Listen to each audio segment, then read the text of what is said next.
네, 이항용의 월가이드 함께합니다. MTN 이항용 위원 나오셨습니다. 위원님 안녕하십니까? 네, 안녕하세요. 10월이 마무리가 되었습니다. 그 미국장은 10월에 뭐 나쁘지 않았는데 이렇게 마지막 날에 좀 찬물을 끼얹네요. 10월에 시장 총정리 마지막까지 흐름 어땠는지 짚고 갈까요? 네, 10월에는 전통적으로 좋지 않았다고 말씀드렸습니다. 변동성이 상당히 좀 컸던 것이 맞고요. 특히 이제 선거가 있는 해에 10월달 좀 마이너스 난 상례가 많았었는데요. 사실 보면 10월에 이번 10월은 거의 한 30여 년 만에 최저로 변동성이 없었던 한 해입니다. 그렇지만 이제 마지막 날 한번 우리도 10월이라는 걸 보여준 하루라고 좀 보여주고 있는데요. 일단 오늘로 해놔서 오늘 S&P 500이나 이런 거 다 내리면서 1%가 결국 10월 한 달 동안 S&P 500 지수기 하락으로 일단 마감했고요. 11개 섹터 중에서는 올라간 것이 한 서너 개밖에 없습니다. 기술주가 오늘 좀 많이 떨어졌지만 기술주도 역시 마이너스 1%로 오늘 마감되면서요. 여러분들 아마 인지를 못하고 계시겠지만 11개 섹터에서 가장 많이 오른 섹터는 금융 섹터입니다. 네. 금융 섹터가 거의 3%가 월간으로 올라가면서 거의 한 서너 개밖에 없는 상승한 섹터가 중에 하나로 일단 기록됐다라고 이해하시면 되겠습니다. 네. 자, 월간으로 3대 지수 모두 다 약세였습니다. 네, 나스닥이 가장 그래도 좀 건조한 모습이었고요. 자, 오늘의 헤드라인 살펴보시죠. 돌아온 미국의 연말 쇼핑 시즌, 올해 소비 전망은입니다. 자, 강세라는 11월 장세가 시작이 됩니다. 자, 2024 연말 쇼핑 시즌은 어떨지 한번 예측해 볼까요? 네, 연말 쇼핑 시즌은 흔히 미국에서는 11월, 12월 그리고 이제 11월 때 하순에 있는 소위 블랙 프라이데이부터 좀 본격적으로 진행되는데요. 집계 자체는 11월부터 시작되는 것이 상례라고 보셔야 되겠습니다. 전통적으로 서너 군데에서 연말 쇼핑 시즌에 대한 전망을 하고 있는데 저희가 차례로 기회가 될 때도 말씀드릴 예정인데 오늘은 세계적인 어떤 컨설팅 기관이자 회계 기관이죠. PwC에서 전망한 연말 쇼핑 시즌에 대해서 말씀드리겠는데요.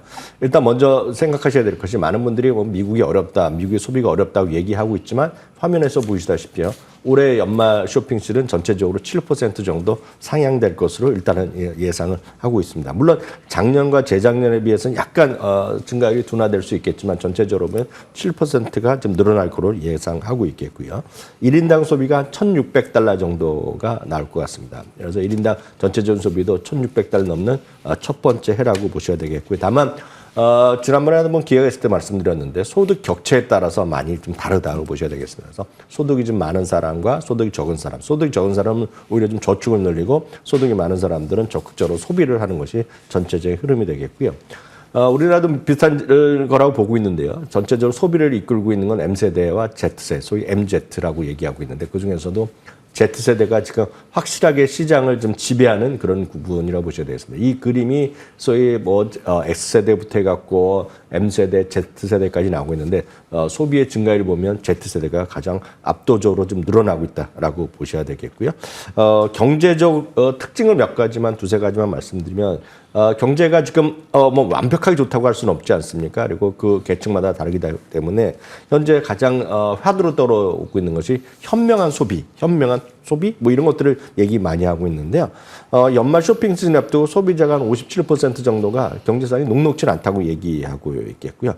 소비자의 85%가 그럼에도 불구하고 향후 6개월 동안요.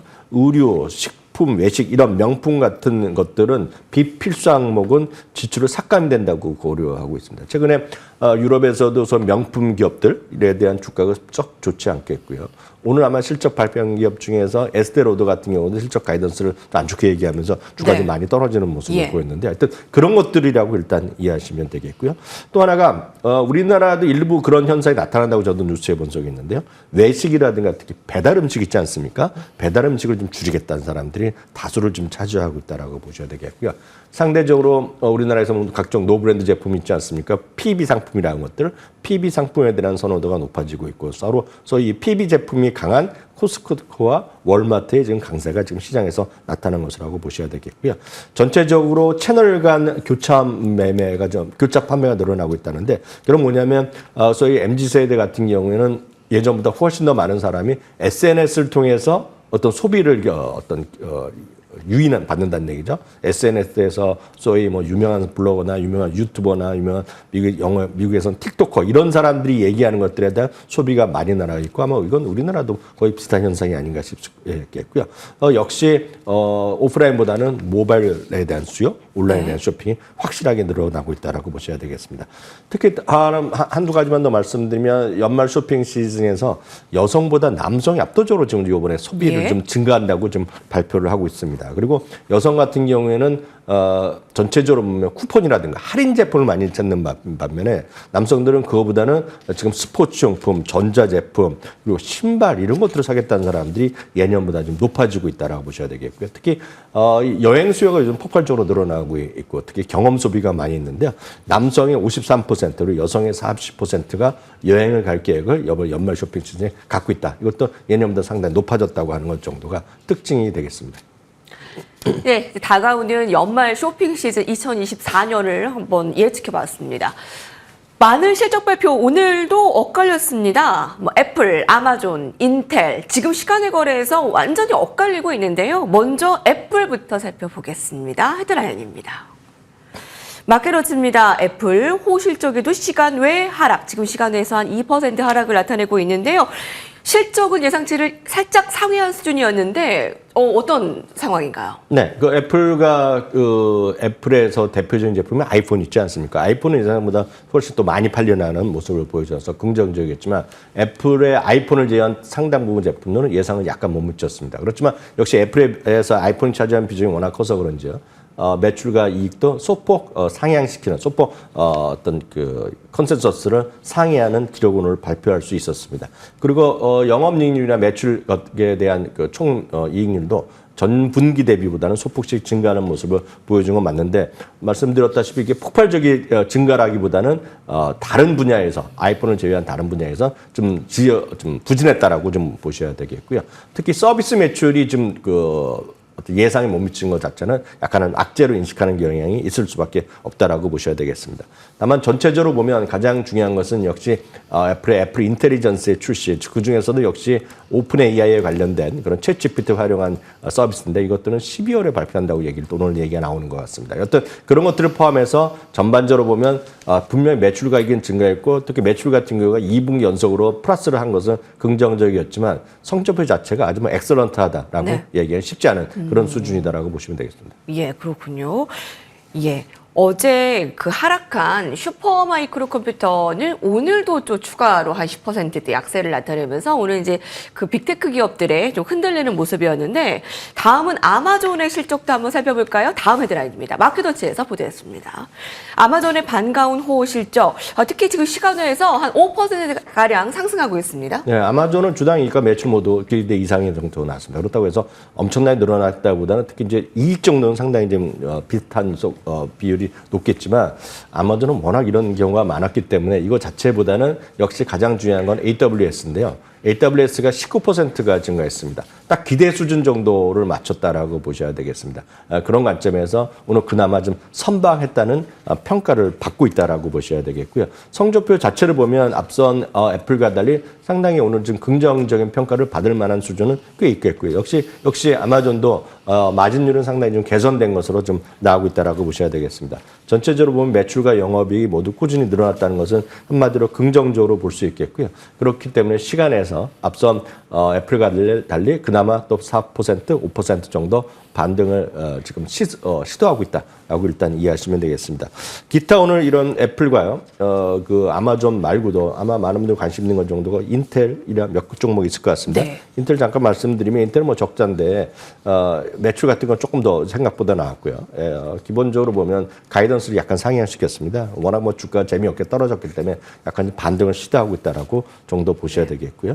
다음은 마스터카드입니다. 마스터카드는 상당히 기대 이상의 지금 실적이 나왔고요. 특히 마스터카드는 비자 같은 경우가 어저께도 사상 최고가 시도하고 오늘도 뭐 마찬가지 그런 긍정적인 흐름을 보이고 있는데 이들의 크레딧 카드 회사들의 일반적인 시각입니다. 앞서 소비 시장도 말씀드렸다시피 대부분 똑같은 평가를 하고 있습니다. 미국의 소비자들이 지금 소비를 늦추는 것이 아니라 소비가 상당히 왕성하게 잘하고 있다라는 것에 대한 일반적인 평가가 나오고 있다고 말씀드리겠고요. 앞서 슈마컴이 얘기가 났기 때문에 다시 한번 말씀드리지만 슈마컴은 핵심을 여러분 이해하셔야 됩니다.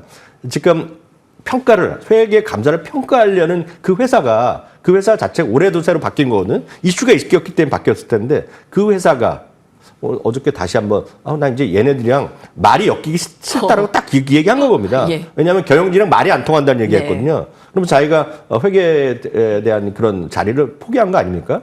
이거는 지금 많이 떨어졌다고 여러분들 매매하고를 대상으로 삼으시면 안 되겠다 이렇게 말씀드립니다. 네. 아마존, 인텔, 마스터카드까지 살펴봤습니다. 자, 마지막 헤드라인입니다.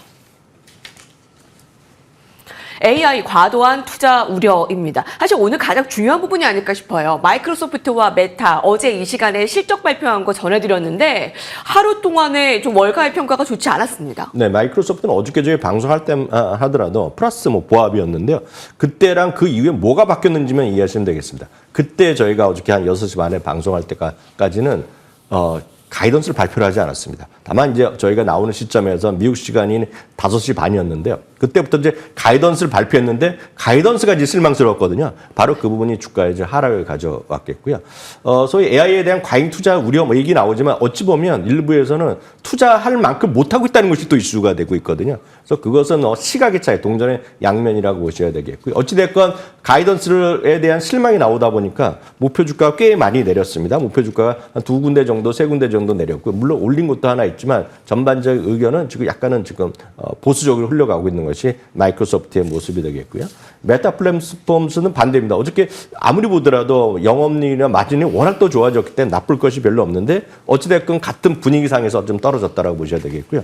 메타는요, 주가는 떨어졌지만 그 월가의 평가만 아주 간단하게 보시면 최소한 10군데 정도가 목표 주가를 올리는 그런 모습이기 때문에 이런 것들은 별 걱정할 이유가 없다. 저는 이렇게 말씀드리고 싶습니다.